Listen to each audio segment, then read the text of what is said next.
की सबसे बड़ी खबर, रूस की राजधानी मॉस्को में अब तक का सबसे बड़ा ड्रोन अटैक हो चुका है। रूस का दावा है कि मॉस्को में कई जगहों पर ड्रोन अटैक हुए हैं। मॉस्को में कई जगहों पर बड़ी इमारतों को भारी नुकसान की खबर मिल रही है और सबसे बड़े ड्रोन हमले के बाद इस वक्त मॉस्को में पैनिक सिचुएशन है। आर्मी को अलर्ट जारी कर दिया गया है और अब तक 13 ड्रोन को मार गिराने का दावा किया जा रहा है। इस वक्त की ये सबसे बड़ी जानकारी रूस से मिल रही है। मॉस्को में ये बड़ा ड्रोन अटैक हुआ है। रूस ने दावा किया है कि कई बड़ी इमारतों को भारी नुकसान पहुंचा है। रूस की राजधानी मॉस्को पर यह हमला हुआ है ड्रोन के जरिए। रूस की सरकारी मीडिया की तरफ से यह बड़ा दावा किया गया है, कई ड्रोन से हमले का दावा, और रूस की तरफ से यह भी कहा गया है कि 13 ड्रोन अब तक मार गिराए गए हैं और कई इमारतों को नुकसान पहुंचा है। ये टॉप एंगल से हम आपको मॉस्को की तस्वीर दिखा रहे हैं, रहायशी इलाका, रूस की राजधानी, और वहां पे इस वक्त जो हालात हैं वो बदतर हैं, इसलिए क्योंकि सिचुएशन बहुत खराब है। एक दो नहीं, कई ड्रोन्स के मूवमेंट की खबर आ रही है और वो धुएं का गुब्बार भी इस वक्त आप देख रहे हैं। ज्यादा जानकारी के लिए सीधे रुख कर लेते हैं हमारे सहयोगी नीरज का। नीरज, और क्या जानकारी मिल रही है रूस की राजधानी मॉस्को से इस वक्त? देखिए, मॉस्को में ड्रोन अटैक हुआ है और बहुत कम ऐसा होता है कि ड्रोन से अटैक हो। इससे पहले आपको याद होगा क्रेमलिन में एक हमला हुआ था, लेकिन 1000 किलोमीटर की दूरी है यूक्रेन की सीमा से मॉस्को की, और इस तरह के ड्रोन अटैक हाल के दिनों में देखने शुरू हो गए हैं। और जिस तरह का दावा किया गया है मॉस्को की सरकारी मीडिया की तरफ से कि 13 ड्रोन तो मार गिराए गए हैं, इसके अलावा 1 या 2 ड्रोन से बिल्डिंग को क्षति भी हुई है, लेकिन किसी की मौत नहीं हुई है। मॉस्को के मेयर ने इसकी जानकारी भी दी है।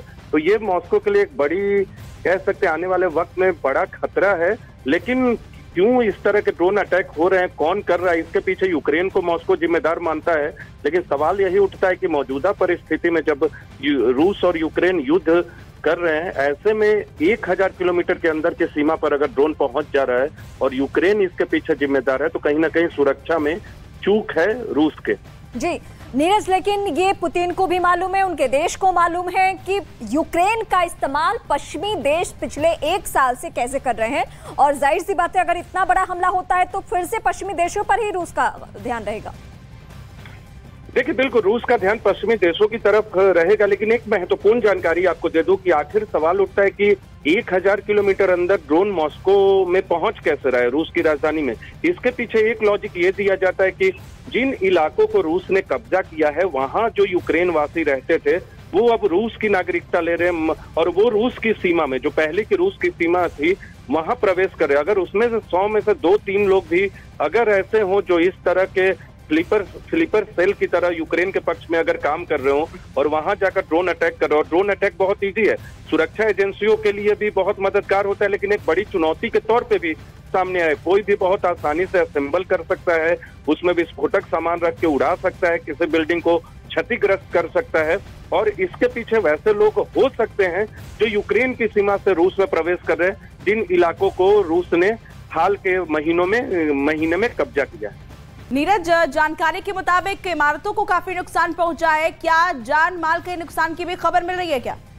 देखिए, किसी की मौत नहीं हुई है, वहां के मेयर ने कहा है। मेयर ने यह भी कहा है, हालांकि कुछ बिल्डिंग जो तस्वीरों में दिख रही है धुएं की, उसमें हल्का नुकसान होता दिख रहा है, लेकिन मेयर की तरफ से जो जानकारी दी गई है कि बहुत ज्यादा नुकसान नहीं हुआ है, किसी की मौत नहीं हुई है, अब तक ऐसी कोई जानकारी नहीं है।